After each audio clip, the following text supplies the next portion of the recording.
Hello friends, how are you? I hope you guys are fine. Welcome all of you to our YouTube channel English Story 26. Friends, today we have brought a very interesting English story by listening to which you can improve your English.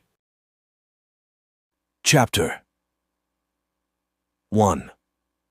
What goes around comes around. One day, a boy who was selling goods from door to door to pay his way through school found he had only one thin dime left and he was hungry. He decided he would ask for a meal at the next house. However, he lost his nerve when a lovely young girl opened the door. Instead of a meal, he asked for a drink of water. She thought he looked hungry, so she brought him a large glass of milk. He drank it slowly and then asked, "How much do I owe you?" "You don't owe me anything," she replied. "Mother taught us never to accept payment for a kindness." "Then I thank you from the bottom of my heart," he replied. As the boy left that house, he not only felt stronger physically, but his faith had been restored. He had been ready to give up and quit. Years later, that young girl became critically ill. The local doctors were baffled. They finally sent her to the city, where they called in specialists to study her rare disease. Dr. Howard Kelly was called in for the consultation. When he heard the name of the town she came from, a strange light filled his eyes. Immediately he rose and went down the hall of the hospital to her room. Dressed in his doctor's gown, he went in to see her. After meeting her, he went back to the consultation room determined to save her life. From that day, he gave all his attention to her case. After a long struggle, the battle was won. Dr. Kelly requested the business office to pass the final bill to him for approval. He looked at it, and then wrote something in the margin, and the bill was sent to her room.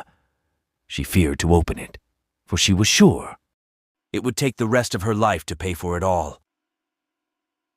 Finally, she looked, and something caught her attention on the side of the bill. She began to read the following words: "Paid in full with 1 glass of milk. Signed, Dr. Howard Kelly." Chapter 2. Understand your anger.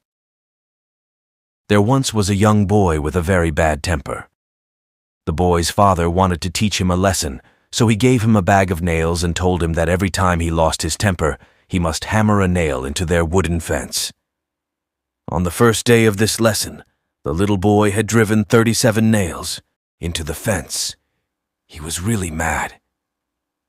Over the course of the next few weeks, the little boy began to control his temper, so the number of nails that were hammered into the fence dramatically decreased. It wasn't long before the little boy discovered it was easier to hold his temper than to drive those nails into the fence. Then, the day finally came when the little boy didn't lose his temper even once, and he became so proud of himself he couldn't wait to tell his father. Pleased, his father suggested that he now pull out 1 nail for each day, that he could hold his temper.